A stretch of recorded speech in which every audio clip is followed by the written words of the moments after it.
Bonsoir Gaëlle. Bonsoir Elettra.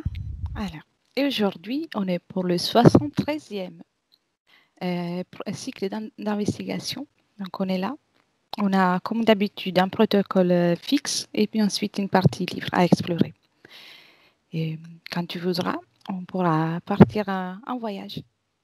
Je suis prête. Déjà prête?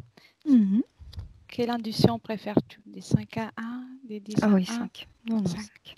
Parfait. Alors, je t'invite à t'installer confortablement. Prendre une profonde respiration comme ça, c'est bien.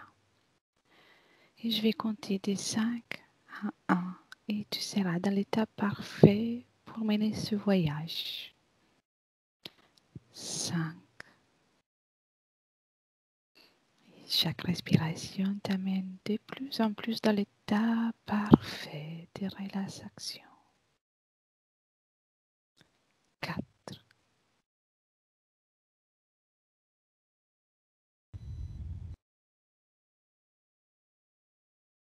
3.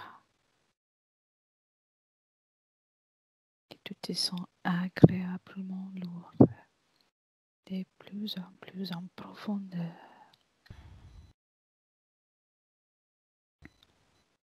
3.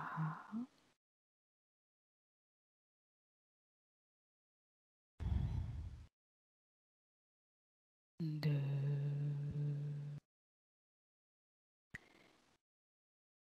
1.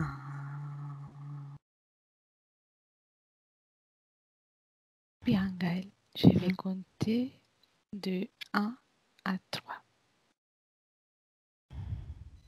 1.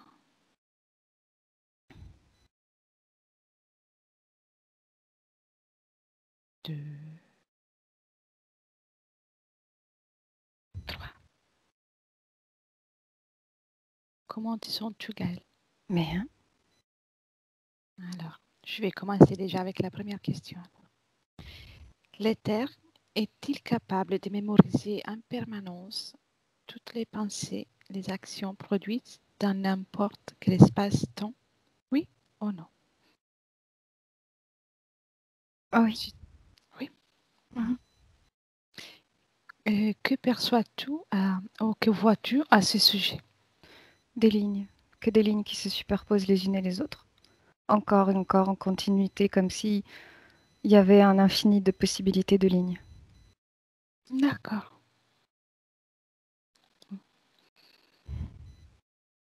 Je perçois comme des lignes qui sont en train de se... J'en perçois qui sont plus fortes que d'autres en fait. Plus lisibles, plus visibles. D'accord. Que d'autres. Et ça bouge en permanence. D'accord. Tu as déjà répondu en quelque manière, mais je vais la poser quand même la question. Sur quelle forme ces informations sont contenues?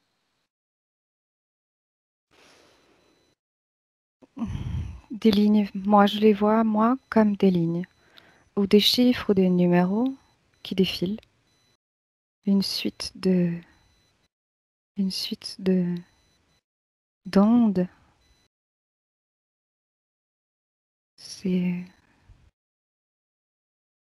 C'est ça. Pour moi, c'est ça. Ce que je perçois. C'est très bien.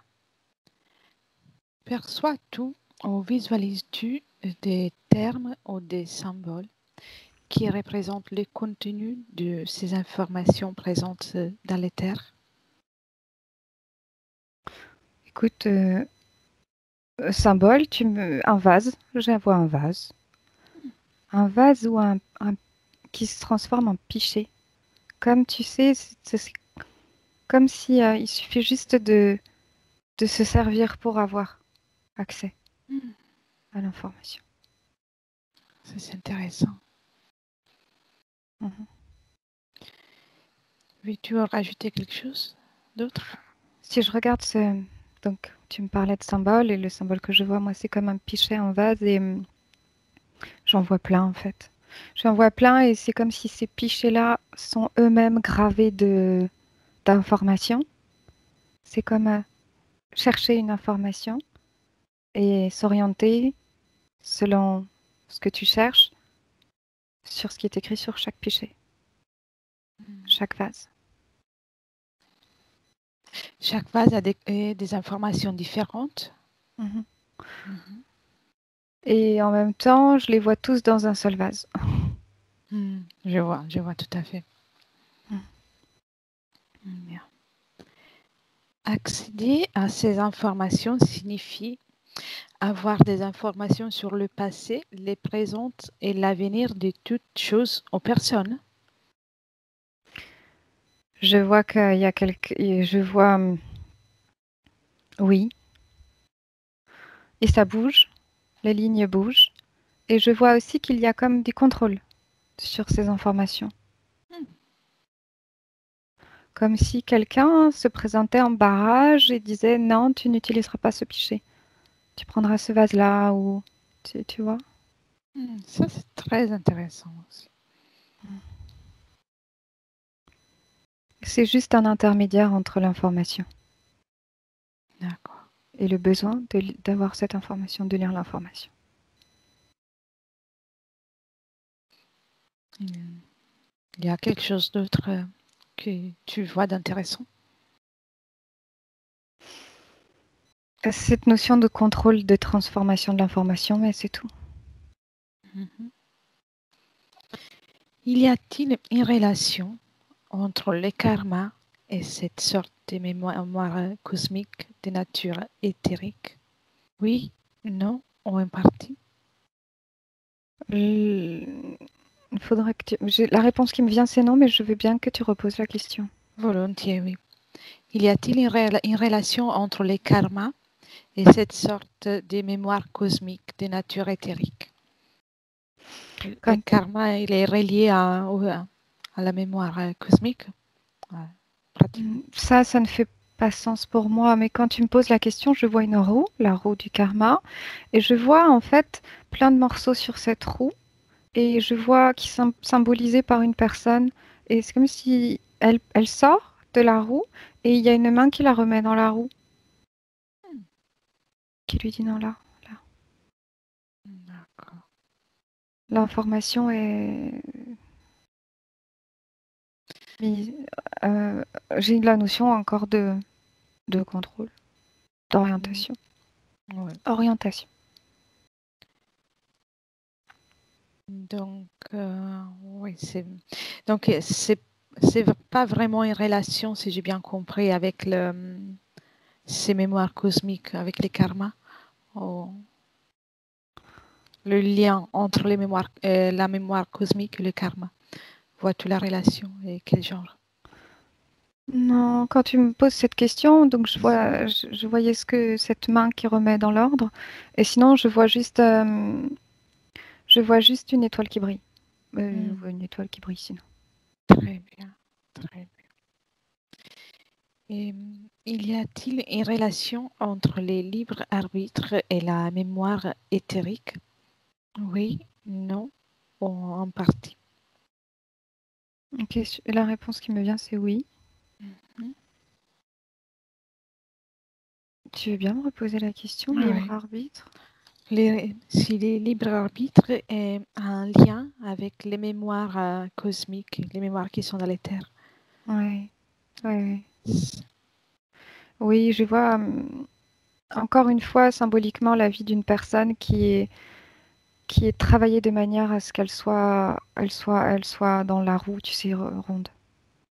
Je vois comme s'il y avait des destins qui changent d'orientation et qui sont modulés. J'en vois aussi qui changent et qui ne sont pas modulés. D'accord. Les humains peuvent-ils se connecter à ces informations? Oui, non, ou en partie. Oui, mais elles sont. Je vois des couches autour d'eux, au-dessus d'eux. Quand tu m'as posé la question, j'ai vu donc humain et j'ai vu comme un espace-temps assez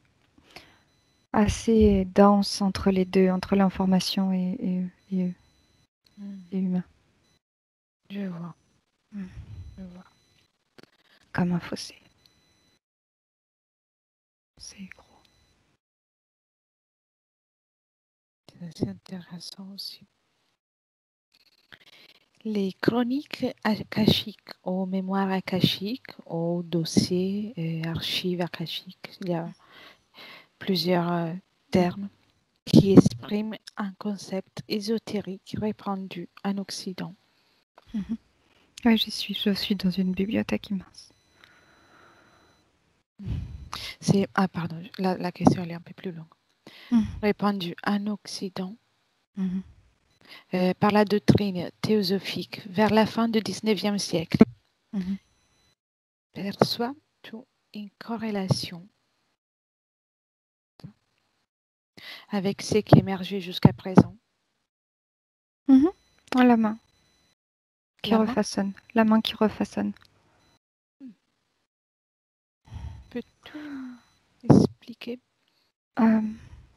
Tu sais, je sais plus quelle était la question, mais je voyais comme une roue et comme un morceau de roue qui partait ailleurs et qui était remis pour bien tourner.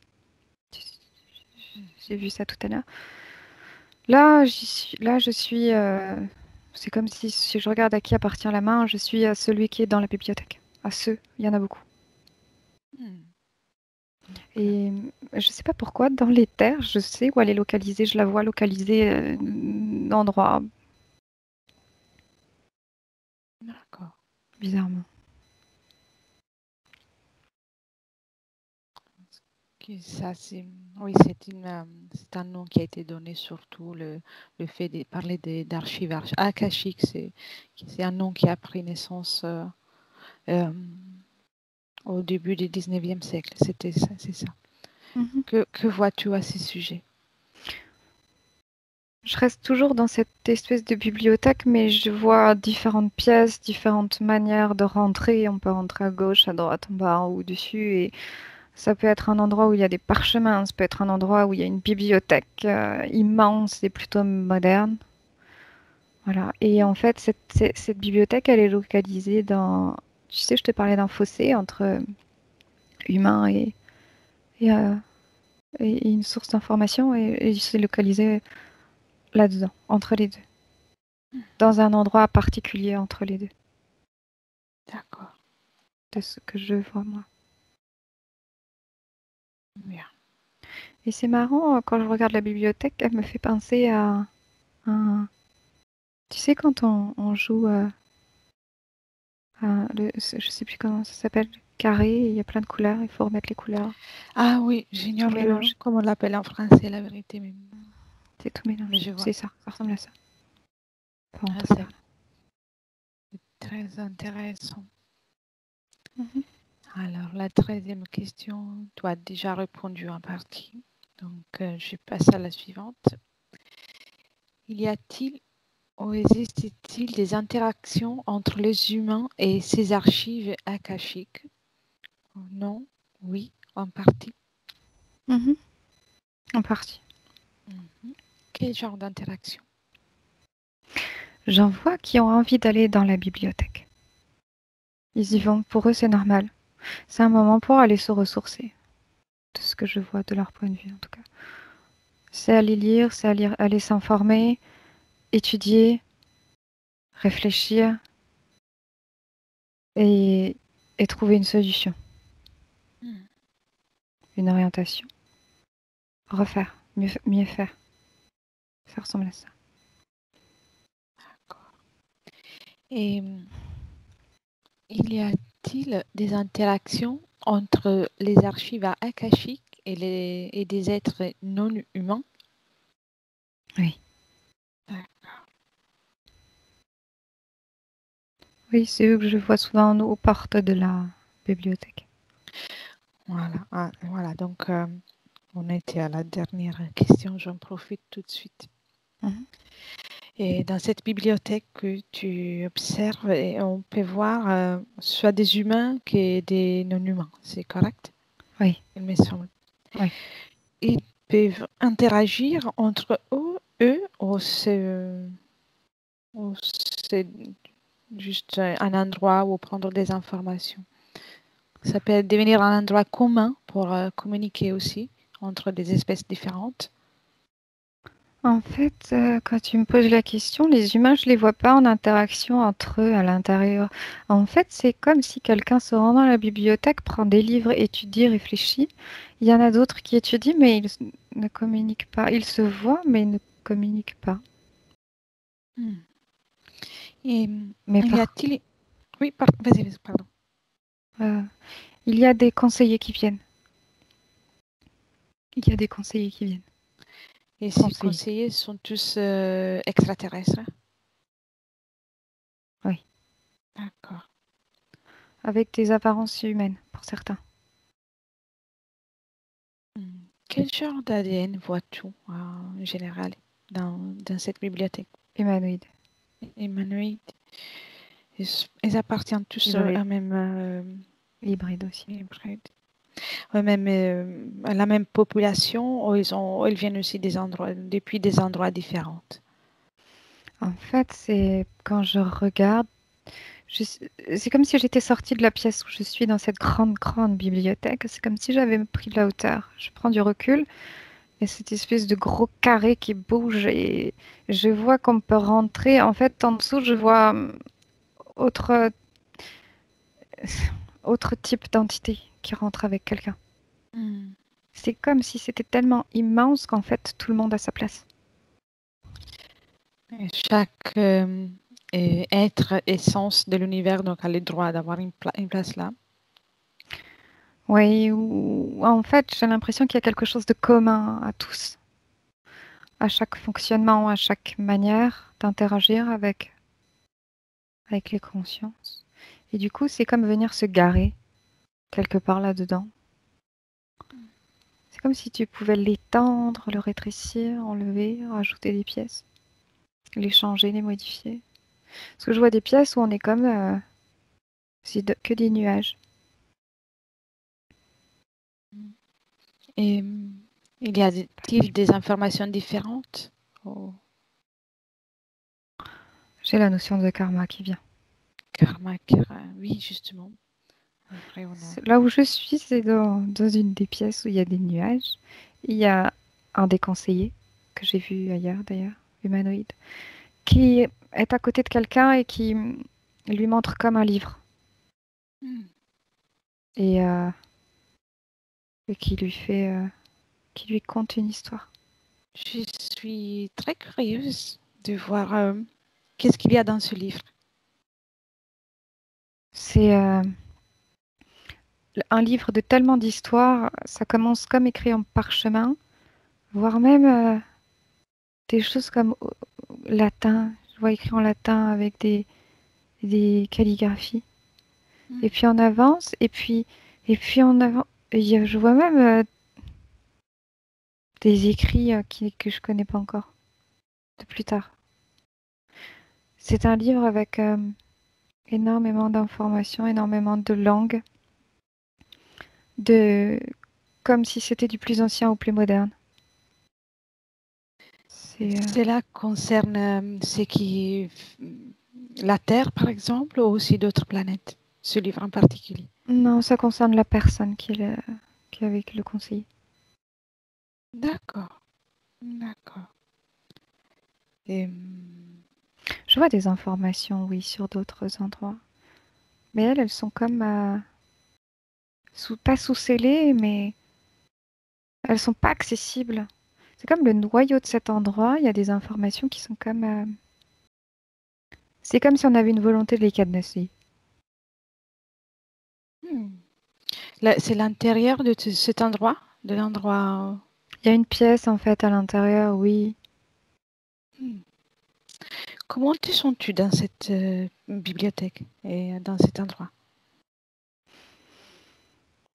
Ça va, neutre. Neutre. Mhm. D'accord, juste pour comprendre si les énergies ne sont pas trop denses ou trop intenses.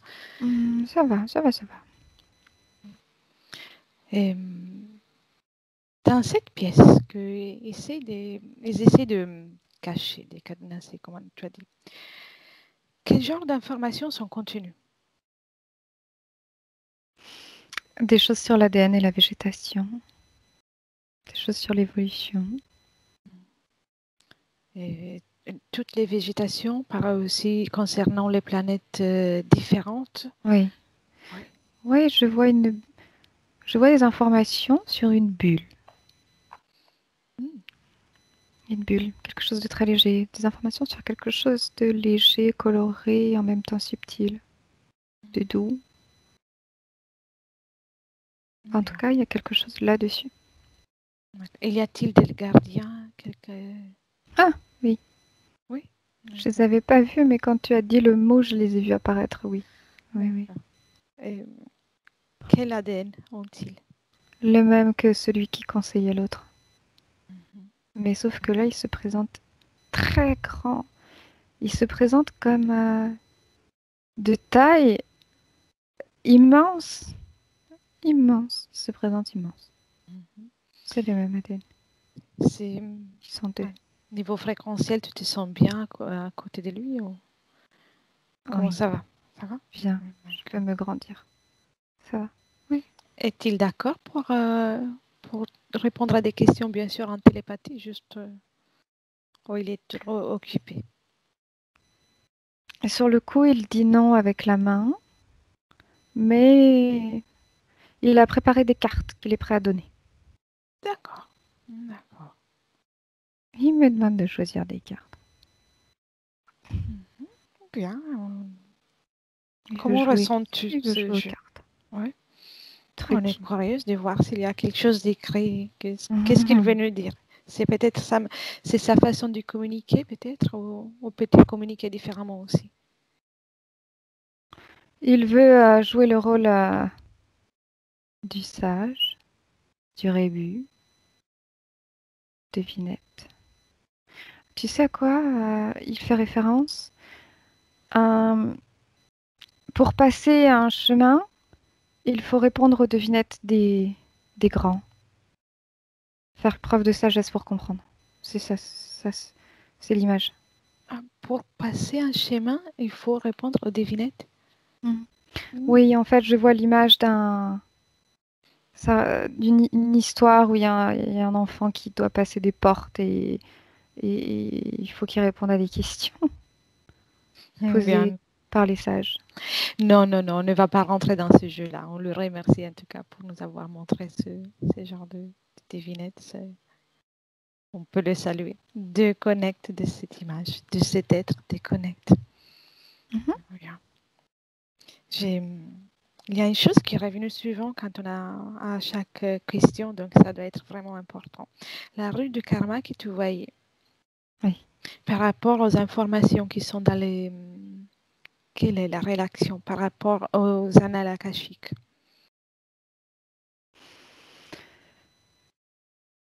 C'est lié, en fait, quand tu me poses la question, je vois une connexion entre ce cycle que je voyais et cette bibliothèque. Moi, quand tu me dis Anna Lakashik, je vois une bibliothèque.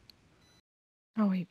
Et aussi, c'est vrai, non, Et peut-être. des parchemins. Aussi, encore une fois, je retourne dans cet endroit où tu peux rentrer par le nord, le sud, l'est, l'ouest. Tu peux rentrer partout, par n'importe quel côté. Par en dessous, par au-dessus. Perçois-tu que c'est vraiment l'endroit avec toutes les informations cosmiques qui peuvent être concentrées de l'univers, ou qu'il y a des autres endroits, ou qu'il existe des autres endroits dans des autres univers ou ailleurs, avec autant d'informations aussi? Je vois un autre endroit qui me fait penser qui est fait en cristal, mais qui est encore une fois, il y a des portes pour entrer. Et pour le reste, après, quand tu me poses la question, l'information que j'ai, c'est que je vois les terres sous forme de paillettes, comme si chaque paillette est une source d'information. Sous forme de paillettes, c'est intéressant. Et donc, les annales akashiques, tu observes les annales akashiques et les terres sont dans deux endroits différents ou sont le même endroit? Non, Anna Lakashik est un endroit et l'autre, c'est les terres. Ok. Les terres, c'est comme un immense... C'est comme une partie de l'univers. Je sais pas comment te dire. C'est comme un espèce d'endroit grand et puis il peut y avoir du relief et puis il y a des paillettes. Plus ou moins belles, ça, selon où on est. Et les informations qui sont contenues dans les vases qu'on a observés tout à l'heure, Oui. proviennent-elles des annales akashiques ou sont une chose à part? Quand je regarde à l'intérieur, j'ai il y a plusieurs options en fait. Si je regarde à l'intérieur, il est scindé en deux. Une partie remplie est connectée, enfin je vois un fil avec l'espèce de grande bibliothèque que je voyais tout à l'heure. Et de l'autre côté, il n'y a rien. Et quand tu te sers, soit tu te sers à droite, soit tu te sers à gauche, en fait. C'est comme si tu peux avoir deux sources d'informations à partir de ce vase. Deux sources d'informations. Mm. Et C'est comme tout dépend de quel... C'est presque comme si... C'est assez subtil, hein, l'information que je vois. C'est comme à toi de choisir comment tu vas te servir. C'est comme si ça contenait de l'eau et à toi, en fonction de comment tu vas tenir la hanse et te servir de l'eau, de quel côté ça va couler. de l'eau. L'eau, c'est l'information contenue D'accord. dans le vase. Et à l'intérieur du vase, il y a comme deux ventricules, je sais pas comment dire, un côté rempli plutôt épais et l'autre plutôt léger. Comme si c'était l'information, c'était l'air en fait. C'est ça, c'est vide, c'est l'air. L'air. L'information, c'est l'air. D'accord. Mhm, J'ai celui-là. mhm. Bien. Donc, l'air, c'est dans l'air sont contenues les informations, on disait. Tout dépend de comment tu te sers. Soit c'est ça, c'est vraiment, tu trembles. Soit tu... T'es perdu. Mhm, je t'entends, On est je ok. t'entends. Ah, ok. Pardon. Soit tu te sers de l'eau, soit tu prends le vase et tu le fais couler. Tu te sers dans ce liquide qui est une source d'information reliée par rapport à ta question canal akashique là, au journal akashique, relié. Soit tu ne te sers pas et l'information est l'autre partie est vide, c'est l'air. L'information, pas besoin de te servir, elle est là. Oui, je vois. C'est l'air. Donc, toutes ces informations, on peut dire qu'en réalité, sont présentes partout, même ici, tout près dans notre espace physique, sont contenues partout, dans le tout. Si je regarde dans l'espace physique là où on est nous, sur le plan terrestre, Dans elles sont mélangées, les informations sont mélangées à autre chose. Parce que je vois comme des chiffres, des lettres, des numéros dans l'air, mais c'est mélangé à autre chose. Ça, c'est Sur le plan peut-être physique, je parle. oui, c'est peut-être le fait qu'il soit près de la dimension physique, donc il y a les changements, ça doit se créer une sorte de pollution forcément. Oui. Mhm. Oui. Oui, oui. Et c'est qu'on voyait tout à l'heure aussi, on a regardé si ces informations sont à disposition de tout le monde. En fait, oui. Oui, vas-y, dis-moi. Je te disais que je vois comme des paillettes et en même temps comme des étoiles. Je ne saurais pas définir plus. Et imaginons, je m'attarde sur une paillette et que je la regarde et que je la touche, elle est reliée à plein d'autres choses. Et D'accord. je peux aller à gauche, je peux aller en haut, je peux aller à droite, en fonction de ce que je cherche. Et toujours un niveau d'information? Toujours un niveau Mhm. de... Bien. Oui, l'information. Et c'est comme si je cherchais à avoir plusieurs informations et je vais avoir devant moi, soit je vais à gauche, soit je vais à droite, soit je vais devant, peu importe là, soit je suis le fil auquel c'est relié, soit je vois des écrans devant moi, plusieurs. Et donc on peut trouver toutes les informations. Oui. Je vois que certaines sont, en fait, en fonction de où tu te places, certaines informations vont être plus difficiles à remonter. C'est comme remonter. Et c'est comme si tu es dans l'eau et que tu veux l'information qui sont dans l'air. Il faut remonter à la surface. Il faut remonter. Comme si tu es au fond de l'eau, il faut remonter. Et pour avoir l'accès à l'information qui est dans l'air, faut faire un travail. Enfin, faut, c'est pas simple. Oui. Et le placement, par exemple, depuis lequel on va chercher l'information, ça, ça dépend de quelque chose en particulier, d'un parcours, Ouais. d'une vie. Je vois des cristaux. C'est comme quelqu'un qui se promène et comme un cristal. Et il se promène et en fonction des facettes du cristal, il va refléter avec les paillettes ou les étoiles autour de lui. Et en fonction, il va refléter plus ou moins certaines couleurs. Hmm, C'est-à-dire que il est façonné, la personne est façonnée, d'accord. tel un cristal. Et je vois une bulle. C'est comme passer de cristal et devenir une bulle. Une bulle qui s'élève. Je vois la bulle qui s'élève. Oui, comme une notion de lourdeur et de légèreté. Ouais, D'accord. tout à fait. Oh, Étriqué. Le cristal est un peu étriqué. Tu sais, il y a des hmm, coins, il y a des petits, il y a des petites facettes. Et en fait, si tu regardes, il y a plein de facettes dessus. bien, je vois. Donc cela, ça peut aussi être une métaphore pour les niveaux de conscience ou des capacités à métaboliser des informations. Ouais, c'est l'accès à la légèreté. Trouver la recette, la formule pour se transformer en légèreté. Bien, Devenir bulle. c'est une très belle image. Ouais. Et, Je vois la bulle qui éclate et qui devient des paillettes aussi. C'est comme si la bulle peut éclater et devenir des paillettes. comme dans un cycle. Comme si elle n'est plus du tout bulle, elle n'est que paillettes. Ah oui, ce que tu dis, c'est fascinant. Donc, oui, c'est comme si on partait si j'ai bien compris, on part dans un état de lourdeur et sans connaissance, entre guillemets, pour arriver à devenir bulle. Donc, on a Ouais. plusieurs informations jusqu'à quand on fait partie de tout le reste et on va propager ces informations.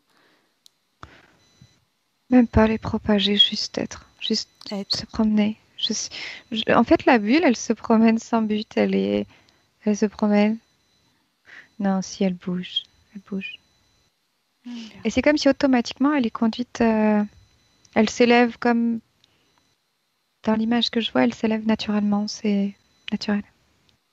Le D'accord. mouvement vers le haut. Sans effort, sans faire un effort, sans faire un... Et elle se transforme à mesure qu'elle monte. Je la vois au début très ronde et presque dense comme bulle. Et plus elle monte et plus elle devient presque transparente, presque... Je la vois qui se duplique. Tu sais, comme quand on souffle. Oui, Comme les enfants, ils soufflent et ben, après ça fait plusieurs bulles. d'accord. Je... A-t-il un ADN, cette bulle, ou Grosse bulle. c'est juste un exemple des consciences, Si je touche ça, c'est des paillettes. C'est une image. Je des vois pas. informations? C'est juste une information. Ouais. Bien, très bien. Ah, tout à l'heure, tu voyais qu'il y avait quelqu'un qui contrôle, qui vérifiait ces informations, qui surveille. Non. Non. Euh, Quand tu me poses la question, je revois l'autre de tout à l'heure. Mais Et c'est... en fait, lui et d'autres. Et en fait, c'est juste qu'eux, ils montrent une direction. Mhm. C'est par là. D'accord. C'est toujours dans le même endroit où il y a les bulles? Non, on est dans Non, les c'est terres toujours dans les... et tu vois, je vois la planète. Et autour de la planète, il y a plein de bonhommes. Plein de tu vois, ce conseiller, il y en a plein. Oui. Et quand c'est comme si à l'extérieur de la planète, t'en as plein qui montrent une direction.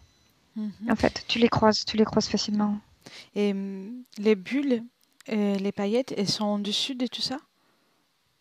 Ouais, D'accord, c'est juste pour comprendre le ouais. placement. C'est juste ça. Oui, elles sont au-dessus.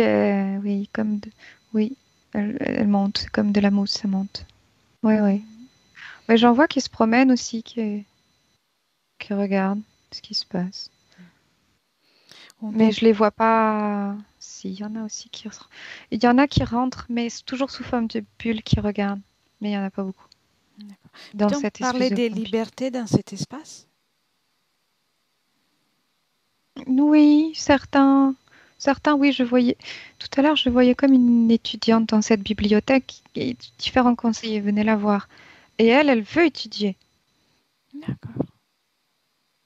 Elle, elle, elle cherche dans les livres. Elle cherche des bouts d'histoire. Elle cherche oui, elle cherche. Elle est bonne. Elle a les cheveux courts. Oui. Elle a un but en particulier pour chercher autant que ça? Oui. Oui. Oui, elle me fait voir. Elle est sur un morceau, une page d'un livre. Elle fait voir la page de son livre. D'accord. S'agit de quelqu'un qui est actuellement incarné ou quelqu'un vit qui est dans les terres à ce moment-là? Euh, non, elle est dans les terres. Dans les terres? Ouais, D'accord. les années 90. Années 90. Et elle habitait sur Terre aussi? Ouais, Oui. ouais. D'accord. Elle a un but très important pour être là à étudier ou cela peut arriver à n'importe qui? Elle veut étudier, elle veut résoudre cette page-là, elle veut comprendre cette page, elle veut améliorer cette page, elle veut déchirer la page, chiffonner, et elle veut en faire une autre, elle veut la coller à la place. Elle Elle veut va changer, faire une autre. elle veut faire une autre page, elle veut changer cette page, elle n'aime pas cette page. Elle Ça, réfléchit parce qu'elle essaye depuis longtemps. Elle n'y et arrive pas. s'agit de quelque chose de personnel ou de quelque chose qu'elle veut faire pour quelqu'un d'autre aussi? Hmm. Il y a, non, quelque chose par rapport à son histoire. En fait, il y a un bout d'histoire qui lui manque, j'ai l'impression, parce que quand je regarde cette page, je vois du noir, c'est juste tout noir. D'accord. Ah oui. Il essaie de recomposer son histoire personnelle, donc, si j'ai bien compris. Oui, oui, c'est le mot, recomposer. Elle veut changer. En fait, elle me fait voir qu'elle s'est arrêtée dans son livre, parce qu'il y en a plusieurs, mais dans celui-là, elle a regardé les pages, il y en a une en particulier. Elle veut la déchirer, elle veut la changer. Et si elle la change, elle sait que le reste du livre derrière va changer aussi. C'est à peu près ce qu'on fait avec la méthode Griffiths dans les hypnoses. Oui. Intéressant. Oui, c'est rigolo. Je vois des pages de livres qui ressemblent à des feuilles, tu sais, avec à l'intérieur la sève La sève, comme la sève dans une feuille, la feuille d'un arbre. Oui. Comme s'il était vivante, cette page. Comme si, en tout cas, il y avait une énergie à l'intérieur qui continue de couler. C'est dans les livres? Mm. Je vois des livres de toutes sortes. D'accord. Y a-t-il un livre pour chaque... c'est notre discours, mais c'est une question qui me vient quand on pense à cette fille. Et y a-t-il un livre pour chaque âme, pour chaque partie subliminale, ou ce n'est pas nécessaire au niveau de l'éther? C'est juste une conception qu'on a ici dans notre dimension. Quand tu me poses la question, je revois ce cristal ou diamant, tu sais, les facettes. Oui. C'est ça que je vois. Je vois pas de livre ou de parchemin. Je sais qu'on peut en trouver aussi. C'est juste une conception qu'on a, nous, pour des livres avec l'histoire. Je vois un endroit où il y a quand même toute une étagère de livres. Mm. Une étagère, ça regarde quelque chose, ça concerne un argument particulier, une information plutôt, en particulier. En fait, je vois que certaines personnes peuvent enlever des livres qui sont les siens aussi, comme les avaler, comme s'ils n'existent plus. Hmm. Et du coup, il y a des trous après sur l'étagère. Il manque des livres. Ah, il y a des trous, d'accord, oui, je n'avais pas compris. En fait, je vois une étagère avec des livres et je vois que certaines personnes, parfois, c'est assez rectiligne, c'est tout bien ordonné et parfois, il manque des livres. Comme Mhm. si on avait mangé les livres, avalé et il n'y a plus. c'est peut-être une assonance avec le fait qu'on peut avoir un souhait, donc comme si on bougeait dans un autre espace-temps et on y parvient. Oui, mais c'est au-delà de ça même. Le concept m'est même étranger parce que je vois que ces livres, ils sont de certaines couleurs, ils peuvent changer de couleur, ils peuvent changer comme, comme des arcs-en-ciel. Ils peuvent changer en fait. C'est comme s'ils étaient mobiles et oui, ils changent. Y a-t-il quelqu'un qui gère le changement de couleur? Ah oui, différents facteurs, soit intérieurs, soit extérieurs. D'accord, mais pas une entité, une essence en particulier qui manipule ça. C'est vraiment quelque chose des facteurs Non, dans si dans les l'état. facteurs extérieurs. Ouais, Oui, facteurs extérieurs, oui. d'accord. Vois-tu une manipulation possible dans tout cet espace qu'on est en train Mm. d'observer? Toujours dans cette bibliothèque, oui, je vois comme... Donc il y a des livres qui sont comme transparents, assez épais, qui bougent, je te disais qui bougent, Oui. sur des étagères. Et je vois qu'on leur met comme une grosse chaîne Hmm, pour pas qu'ils bougent trop. Ils peuvent bouger et la chaîne bouge un peu avec eux, mais pas au-delà d'un certain stade. Soit pourquoi? le livre, tu sais, il explose comme la bulle. Ah, Soit l'étagère d'accord. avec tous les livres explose comme la bulle, soit c'est la chaîne qui se brise. Peux-tu me dire la raison de ça? Oui, mais j'ai oublié ta question. La raison pour laquelle il y a les livres qui disparaissent, qui ne sont pas admis à... euh, Il change d'étage, il change de lieu. Je te disais que je voyais un endroit, une bibliothèque qui ressemblait à des cristaux, quelque chose comme ça, oui. plus élevé. C'est comme si cette bibliothèque, elle est toujours le concept de bibliothèque, mais un peu plus élevé. Et je vois des livres qui changent d'étage, ils vont là-bas. Ils vont là-bas. Euh, dans l'étage différent, il y a Ouais, des êtres, des entités différentes qui peuvent y accéder pour les informations. ouais. Il y a un relais entre les deux. Il y a, dans la fonction, il y a encore des gardiens. D'accord. C'est comme si plus tu montes et plus la bibliothèque est petite, rétrécie. Comme s'il y avait moins de choses à mettre dans cette bibliothèque. Et l'accès, c'est limité aussi. C'est plus arrondi déjà. C'est plus. Tu sais, je voyais tout à l'heure comme le jeu, le carré là, toutes les couleurs. Et que tu bouges dans tous les sens. Là, c'est arrondi. Un peu comme un igloo. Je vois comme un igloo. Et énergétiquement, comment te sens-tu par rapport à tout à l'heure dans cette pièce?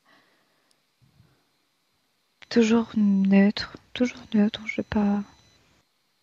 La seule chose que je perçois comme bizarre, c'est je perçois des lignes vertes à l'intérieur de cet endroit. Des lignes vertes. Ouais, des ramifications comme vertes, chiffres, quelque chose d'orienté. Je sais pas comment te dire. En tout cas, je perçois ça. Voilà. Mais des lignes telles que celles que tu voyais au départ quand j'ai posé la première question sur les mémoires délétères aussi. Oui, D'accord. oui, oui, oui. Mais tout à l'heure, la première question, les informations, je voyais plutôt ça comme des lignes d'onde, plutôt arrondies, comme, tu sais, une goutte qui résonne, enfin, pas qui résonne, qui fait écho, enfin, une onde. Tu sais, une goutte dans l'eau. Oui. Et là où je suis dans l'igloo, là, je vois plus des chiffres, des numéros, voilà, quelque chose un peu ordinateur. Hmm. C'est parfois tout le contrôle de quelqu'un dans cet ordinateur ou c'est juste vraiment l'essence, Oui, conformation mais de cet beaucoup endroit? moins, beaucoup moins, beaucoup moins fort qu'en dessous. Hmm. C'est comme s'il n'y avait pas besoin de grand monde là. Je sais pas, je perçois beaucoup moins en termes de nombre de gardiens, beaucoup moins. Parce que tout à l'heure, je voyais 2 gardiens et beaucoup de... Comment dire? Celui Oui. qui travaille dans la bibliothèque, bibliothécaire. Là, je dirais qu'il y en a beaucoup moins. Hmm, d'accord. Tout ça, c'est très intéressant. J'ai comme le cercle, enfin, quelque chose autour des sages, les sages, quelque chose, ils se font appeler les sages ou quelque chose comme ça. Et quelle relation ont ces gardiens avec les humains? Ce qu'on me dit, ce que j'entends, c'est bon, déjà première image, c'est ça, tu sais, on dit pas. Mais quand je regarde, c'est comme attendre que certains soient suffisamment mûrs. Hmm. C'est comme si l'humain est un fruit et que parfois certains sont assez mûrs. Pour accéder à la bibliothèque ou pour des autres choses aussi? Pour accéder à l'igloo, enfin, en haut, la bibliothèque du Hmm. dessus. Mhm. Mm. Je vois. Je vois des exploitations des capacités entre matière et quelque chose comme bah, antimatière en fait. Je vois comme c'est comme si ceux qui sont attendus par là en tout cas, ce sont il y a une volonté d'avoir par ici des êtres capables de sources d'informations, gérer les énergies entre matière et antimatière. Je ne sais pas pourquoi ça qui me vient est quelque chose d'important avec la maîtrise de ça. Des matières et antimatières? En fait, tu sais, je te disais qu'il y a quelqu'un qui fait ça. Hmm. Je te disais tout à l'heure. Et celui-là, je le vois, il ressemble comme à une espèce de moine Shaolin, quelque chose comme ça. Et en fait, il me fait voir, enfin, je le regarde et il manipule des énergies, il fait des choses, il essaye des choses. Hmm. Il fait ça aussi dans le monde physique ou que dans le monde Il, s- éthérique? Que il dans se cet prend pour endroit? un physicien ou quelque chose comme ça. J'ai oublié ta question. Mhm. C'était la relation entre ces êtres et les humains. Ah, mais c'est très intéressant ce que tu me dis. Oui, relation, oui, oui, oui. Pas tous, mais certains, oui. Mhm. Il se prend pour comme un physicien ou... C'est comme si eux, ils se concentrent sur les moines ou les choses comme ça. Tu sais, ceux qui utilisent leur corps pour faire des choses. C'est comme si eux, ils attendent eux. Donc ils choisissent les personnes qui sont, ou les essences qui sont incarnées, qui Oui, peuvent monter jusqu'à là-haut en fait. oui, parce que l'essence de cela, elle va monter à un certain niveau, déjà. Hmm. Elle va pas passer par le bas. Ah, d'accord, d'accord. Elle va déjà passer par là-haut, un peu plus.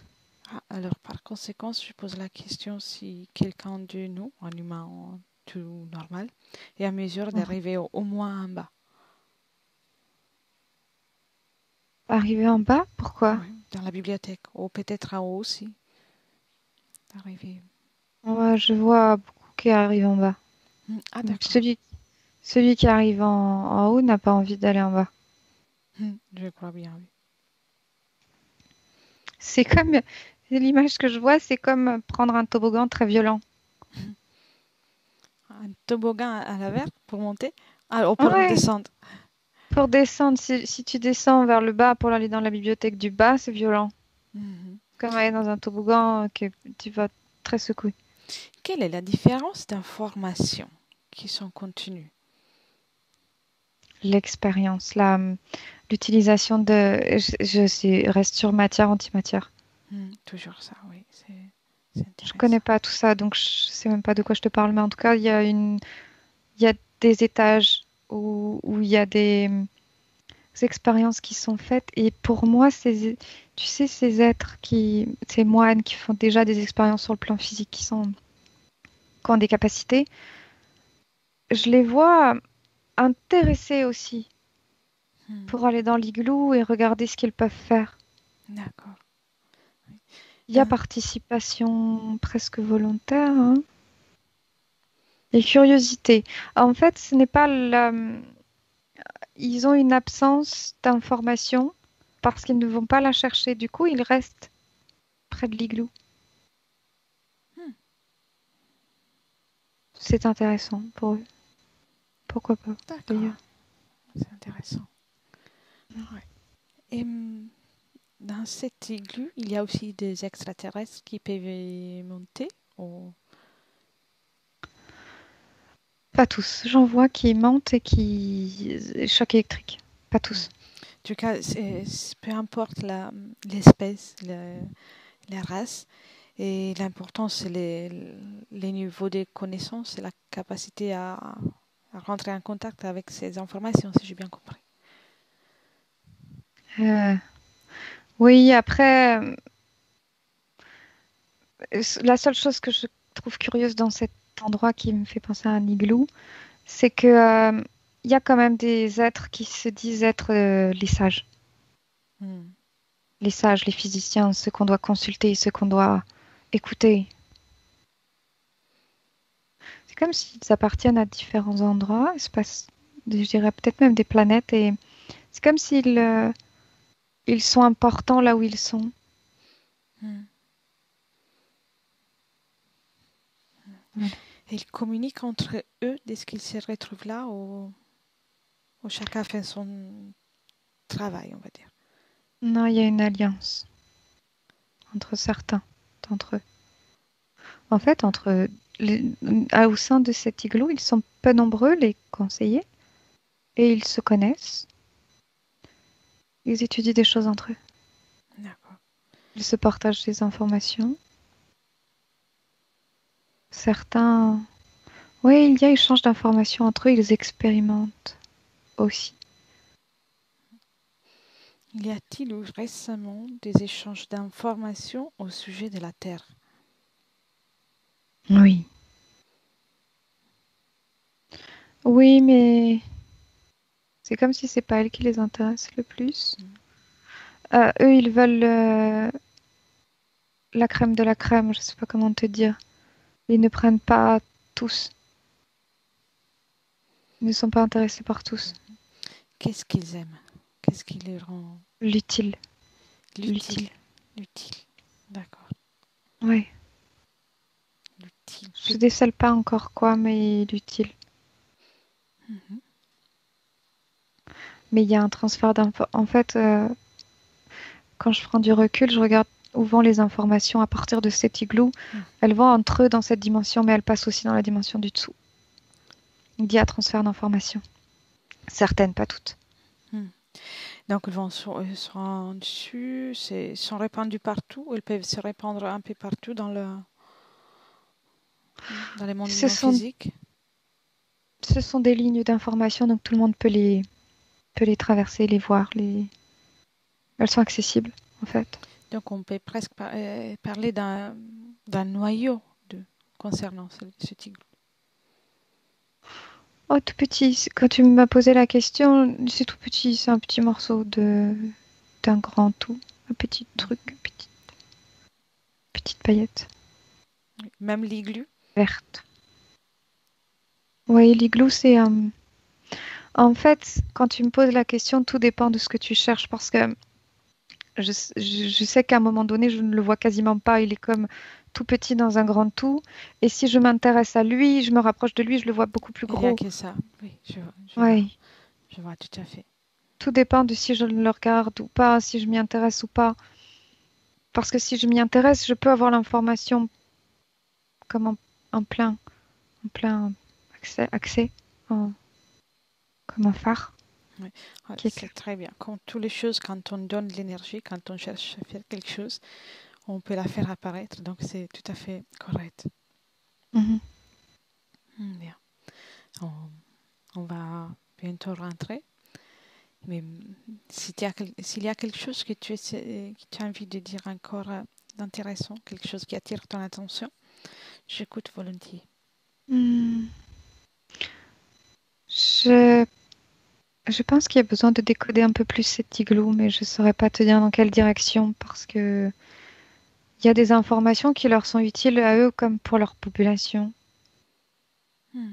Et, et en même temps, je perçois comme à l'intérieur même des populations des, comme des acceptations, refus, oui, non. Après, je m'égare, mais enfin, voilà, c'est D'acceptation complexe. au refus.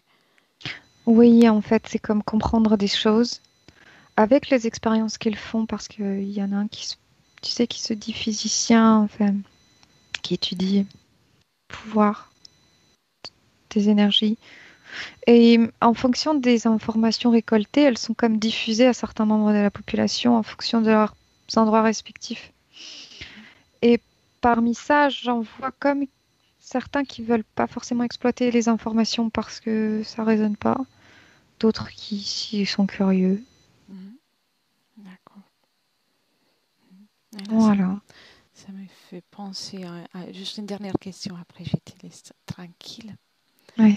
On a parlé du fait que le mot des archives akashiques a été surtout utilisé dans les concepts ésotériques, utilisé et répandu surtout, de la doctrine théosophique à la fin du 19e siècle. Avant que tout ça ne soit commencé, ne soit pas commencé, cet endroit qu'on est en train d'observer aujourd'hui avec toi, Mhm. existe-t-il? Il y avait toujours cet endroit, il a toujours existé ou il a pris une forme de ce que les humains ils ont commencé à s'y intéresser? Celui du bas, oui. Celui du haut a toujours plus ou moins. Celui du haut, je le sens beaucoup plus vieux, beaucoup plus originel. Je sais pas comment te dire. Comme si ça fait partie des étudiés. Mhm. Non, Et celui du bas, je le vois, oui, plus lourd et plus façonné, comme un jeu qui se façonne. je vois tout à fait.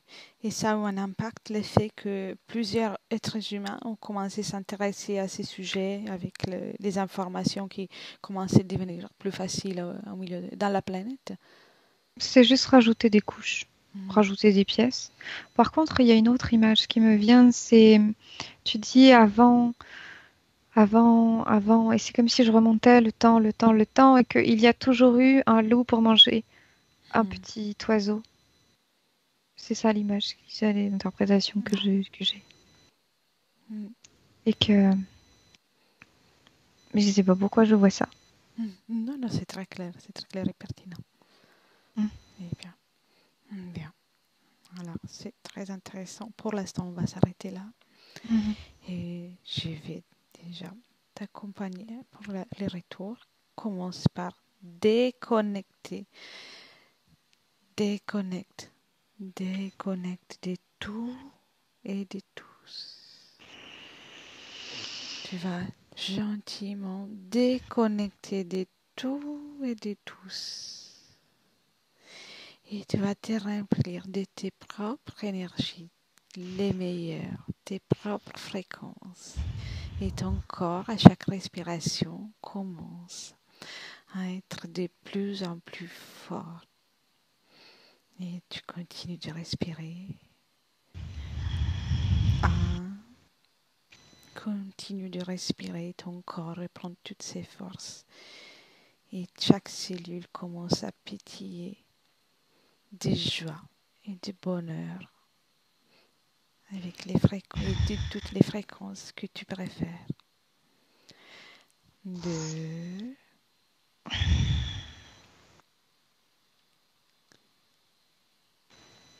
3. Tu peux ouvrir les yeux.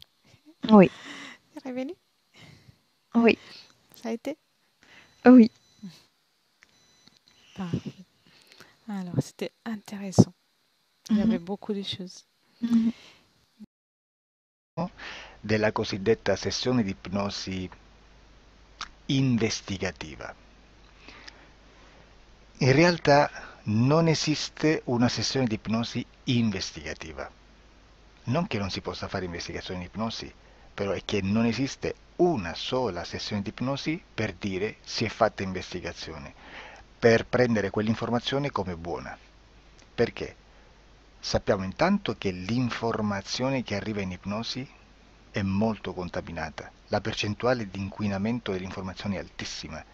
Pensate a questa informazione che viaggia per tantissime dimensioni, attraversa densità, passa per coscienze che volontariamente o involontariamente possono distorcerla e poi arriva infine alla persona che sta in ipnosi, che ha una coscienza, ha una mente, ha un'esperienza e interpreta questa informazione secondo la sua struttura mentale, secondo le sue credenze, che per quanto si possa essere più o meno liberi mentalmente, liberi pensatori, sempre c'è una parte subliminale che interpreta in base all'educazione ricevuta, alla cultura e perché no, anche tutte le esperienze di esistenze passate che ancora lasciano un segno in noi.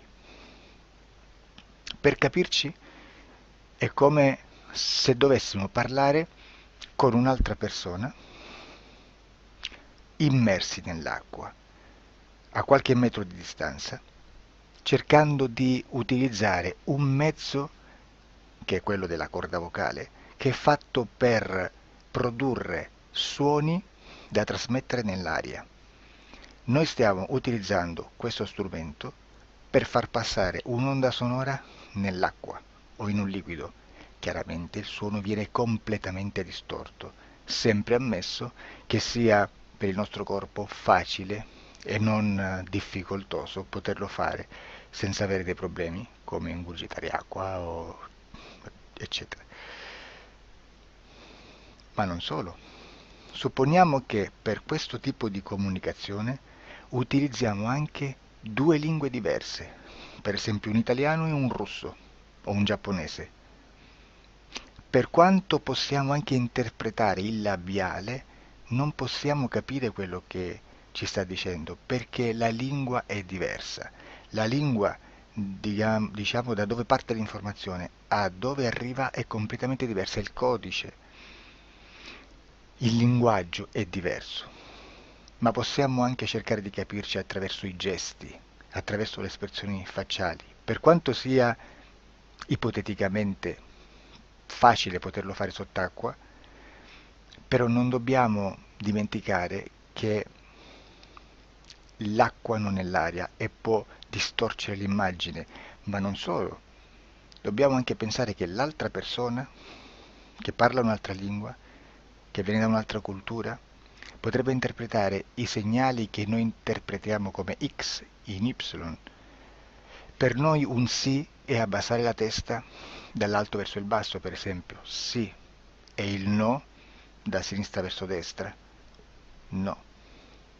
In alcuni paesi orientali, come le Filippine credo o qualcun altro, utilizzano esattamente gli stessi segni, ma al contrario.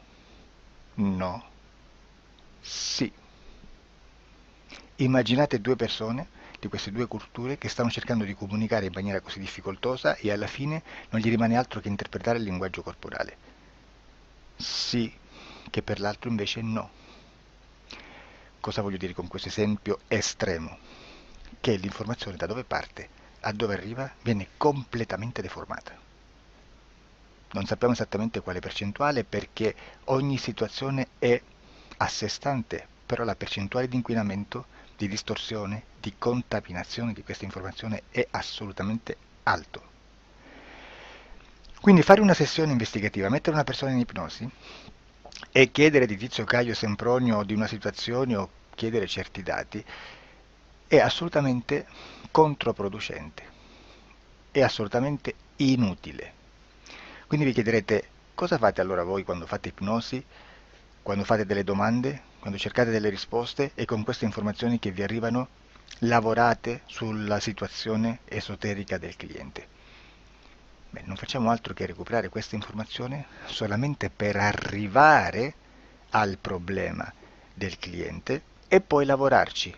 Quindi il valore dell'informazione non è quello di un'istruzione, quello di memorizzare dei dati e di prenderli per buoni, ma è un veicolo di movimento, di trasporto verso la causa del problema per poi lavorarci. Quindi lo scopo di questo tipo di informazione che si prende dalla singola sessione è completamente un altro. Come si fa quindi? Investigazione in ipnosi. Il lavoro non è semplice, il lavoro è lungo, difficoltoso, stancante. È necessario farlo anche in squadra perché bisogna moltiplicare il numero di sessioni da fare e una sola persona potrebbe farlo soltanto in un tempo estremamente largo. Noi abbiamo delle informazioni che prendiamo ormai per buone, ci lavoriamo, danno dei risultati e quindi per noi sono buone. E come abbiamo fatto ad avere queste informazioni? Per esempio, come facciamo a sapere che un extraterrestre chiamato il cosiddetto grigio è più o meno alto X, poi ci sono magari quelli anche un po' più alti, ma hanno un corpo strano, hanno una pelle grigio-verde, hanno degli occhi grandi a mandorla, neri, senza una pupilla visibile, non hanno quasi bocca, né naso, né orecchie, hanno soltanto delle fessure, non hanno organi genitali, hanno degli arti molto più lunghi rispetto alla proporzione che potrebbe avere il corpo umano, e di solito hanno meno dita delle 5 del corpo umano, eccetera, eccetera, eccetera. O se no prendiamo un altro tipo di essere che possiamo incontrare in ipnosi, come facciamo a dire che hanno delle somiglianze con i rettili, gli animali rettili terrestri, o gli invertebrati, gli insetti terrestri? Perché? Perché siamo sicuri di questa informazione e ci lavoriamo e quando ci arriva la prendiamo già per buona, nonostante sia anch'essa contaminata. Perché queste informazioni sono arrivate da tantissime sessioni, fatte da tantissime persone, con tantissime altre persone sotto ipnosi, e che nel contesto di tutto il lavoro gli uni non sapevano degli altri. Questo dato può essere più o meno rilevante, sempre c'è contaminazione e quindi possiamo prendere per buono anche un gruppo di lavoro dove l'uno possa sapere dell'altro. Ci potrebbe essere una contaminazione del contesto di quel gruppo di lavoro, ma si aggiunge semplicemente una piccola percentuale di questa contaminazione a già la grande che esiste. Non è così impossibile lavorarci. Da tutte queste sessioni, da questo grande numero di sessioni, migliaia, diciamo migliaia, noi prendiamo solamente quell'informazione che è uguale a tutte, che è in comune a tutte, o a quasi, perché magari qualcuna ci potrebbe essere niente in comune per una fortissima contaminazione, perché no? Ma dobbiamo prendere una stragrande maggioranza, proporzionalmente abnorme rispetto a quello che potrebbe essere un minimo di scartabile, e lì possiamo prendere per buona questa informazione. Quindi se noi su 10.000 persone diverse, con operatori anche diversi, in cui in ogni sessione vediamo un essere che più o meno ha le stesse caratteristiche del grigio o dell'insettoide, a forma di mantide religiosa, o il rettile a forma di lucertola, per esempio, di serpente o di quello che sia, o se vediamo il pianeta Marte più o meno di colore rosso, o se vediamo dei sotterranei eterici, non fisici, nel sottosuolo terrestre, soprattutto sotto le grandi città, dove c'è concentrato molto potere, molta energia di questo tipo, e chi più ne ha, chi più ne metta. Se vediamo degli impianti che hanno certi tipi di funzioni, certi tipi di forme in certe parti del corpo, e questa informazione la ritroviamo tutta o quasi in tutte le sessioni fatte, eseguite, realizzate da tanti anni a questa parte, significa che quella è una informazione affidabile. E vi posso garantire che stiamo parlando di una percentuale bassissima. Su un 100% staremo, credo, forse più in basso di un 2-3%. immaginate tutto il resto è spazzatura, è informazione spazzatura. Sì, spazzatura.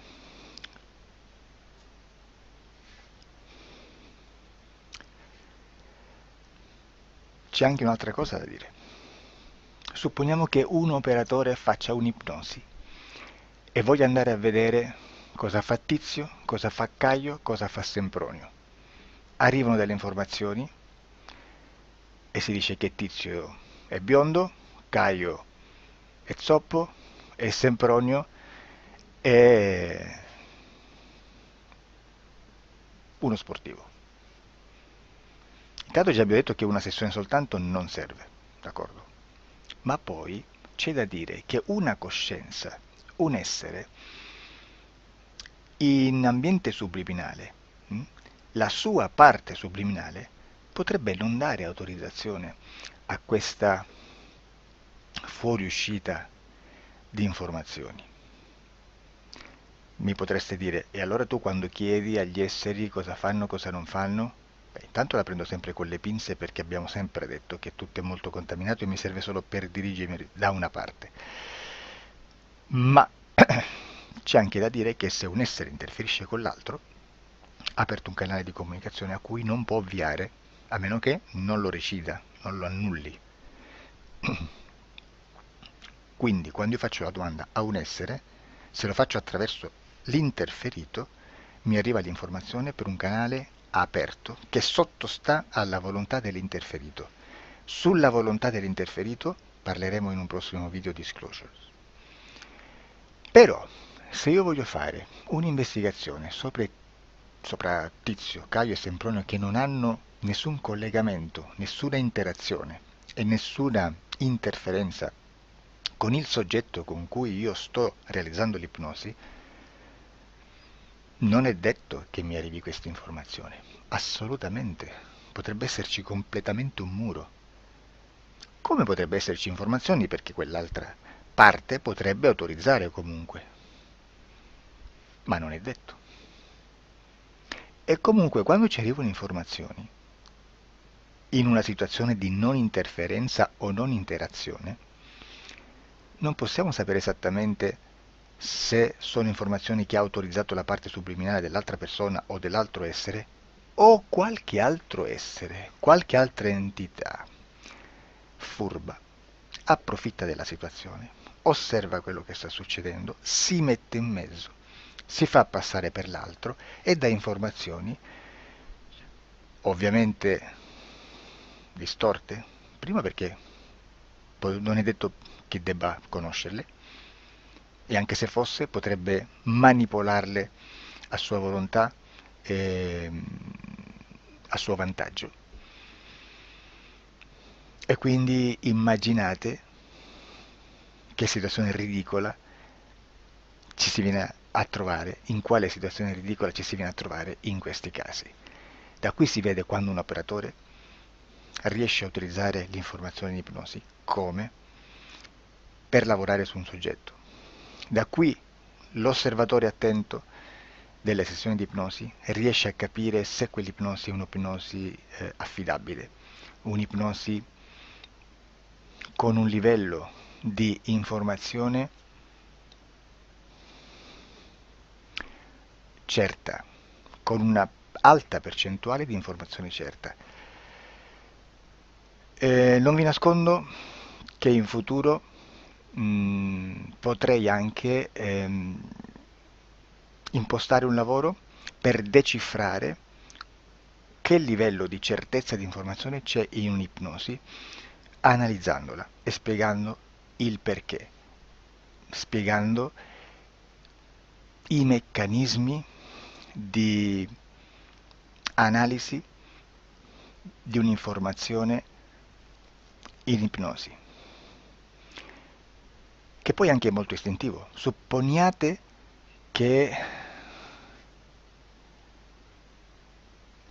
Supponiamo che dobbiamo cercare un'informazione su internet, per esempio un fatto di cronaca. Voi preferite mettervi su un sito ufficiale? A caso. l'ANSA in Italia,